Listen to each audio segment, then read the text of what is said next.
Russia has downplayed the importance of Istanbul peace talks by sending a low-level delegation.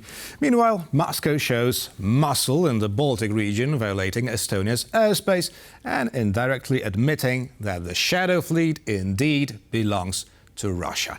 And to talk about it and more, we're joined by Martin Sklana, former Slovakian defense minister. Good evening. Good evening. So while Russia declares it is ready to negotiate, it is also rising tensions on NATO's eastern flank. Moscow fighter jet has violated Estonia's airspace, so while the Estonians were escorting one of Russia's Shadow Fleet vessels out of the territorial waters. Now, is this a pure coincidence that such a situation occurred shortly before the planned meeting in Istanbul? Well, it's difficult to say whether those are connected. What is for certain is that Russia's reaction with the fighter plane was a direct reaction to the Estonian authorities escorting the Shadow Fleet ship into waters that are less dangerous for it to operate near Estonia, which basically, and as you said, confirms that Russia is using the Shadow Fleet as one of its tools and wants to protect it, and wants to also to send a signal to the Baltic countries that it's ready to defend it and create situations in which it hopes the tensions will lead to some kind of incident that it can misuse then later on. Right, so this was sort of Russia's response. Well, it seems to be the first time that Moscow is taking a direct action towards a Shadow Fleet vessel. Now, what will be the consequences of it? How will the EU and NATO react in the future? For certain, this requires that a reaction is there every time a ship from the Ghost Fleet looks like violating, sovereignty or basically waters of the countries in the Baltic Sea. Ships in the Baltic Sea and traffic in the Baltic Sea in recent times is very sensitive due to also other incidents on critical infrastructure, on undersea cables.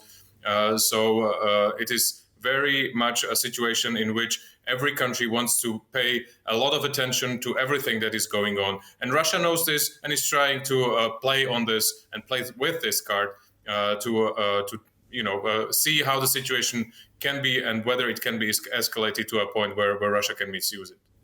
Now, from the Baltic region, let's move to Turkey. Czech Foreign Minister Jan Lipavsky calls Vladimir Putin's absence in Istanbul a cowardice. Do you agree with him? What could Putin be afraid of in Istanbul? Well, he could be afraid of actually talking to Zelenskyy and looking like the one who doesn't want to end the war, which he does anyway. So I guess that has a big say in his decision whether or not he will be coming to Turkey. But also from this decision of Putin, it is very obvious that the only partner that he wants to talk to is Donald Trump. But if you talk.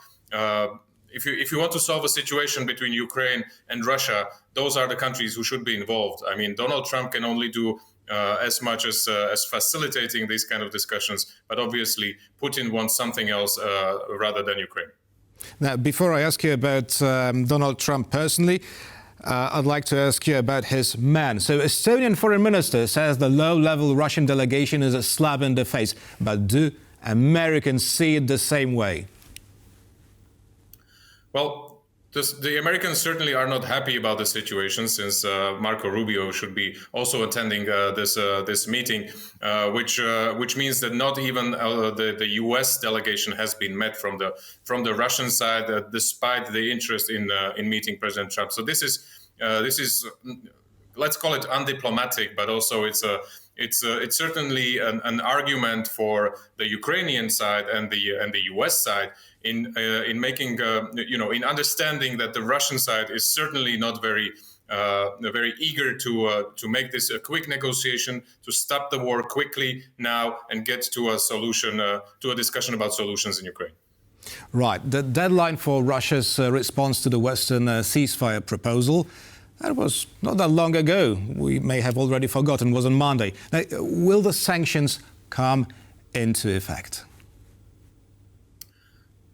They should. It should be clear that Russia is now very obviously the part in this discussion that doesn't really want to move into peace negotiations and find ways how to actually stop the fighting, come to a ceasefire, negotiate, and come to a just and sustainable peace. So that should be obvious. And the strategy has always been to put Russia in a position where it's ready to negotiate. There should be economic pressure in the form of sanctions. So there should be more sanctions coming. Now, as I have already announced, let's discuss Donald Trump. And before we do so, let's listen to the US president. Nothing's going to happen until Putin and I get together, okay? And obviously he wasn't going to go. He was going to go, but he thought I was going to go. He wasn't going if I wasn't there. And I don't believe anything's going to happen, whether you like it or not, until he and I get together. But we're going to have to get it solved because too many people are dying. Now, the question here is, has Donald Trump torpedoed the meeting himself by refusing to attend it? Well, that might be one point of view. The other is that Russia and Vladimir Putin are looking to solve any kind of situation, just like Ukraine, anywhere in the world, by talking to the US. This is what Russia wants. They want to be on par with the United States, which they don't deserve and frankly do not have really the power to be in that same position. But somehow they want to force it to come to this level. It's unfortunate that the US president either doesn't see it or wants to play this game with Russia and with Vladimir Putin, where he wants to give him the credit of discussing these kind of issues that are certainly there have to be solved by the countries involved, by Russia and Ukraine in this case, and should not be solved by others over the heads of Ukrainians or potentially other countries. From history, many countries in Europe have the same experience where other countries have decided about the fate of their populations and of their territories, and this is something that many of us don't want to see come back. So will there ever be a Putin-Zelenskyy meeting? Well, this is to be seen. If Russia really wants to find a way how to stop this and discuss, there needs to be a meeting between Zelenskyy and Putin, either in the presence of US representatives or without it. But if they mean it seriously, they have to come to the table. And what are your expectations regarding the rather low-key talks between Russia and Ukraine? Well, those are important. They can find possibilities of what are the issues that actually need to be discussed once negotiations will be held between Russia and Ukraine. But as it looks now, the most important for Russia is to get a negotiation not with Ukraine but with the United States, and this is something that also points to the fact that there is more for Russia. There's other interests for Russia to discuss with the US, like the sanctions, like economic survival. Basically, if they stop the war, their economy will probably collapse since it is so much focused on the war economy, and they need the US to help them deal with that situation. Well, the guns still fire on the Ukrainian battlefields. What are your scenarios for the next few weeks and, if not months? From what it looks like right now, Russia does not really look like wanting to negotiate about stopping the war.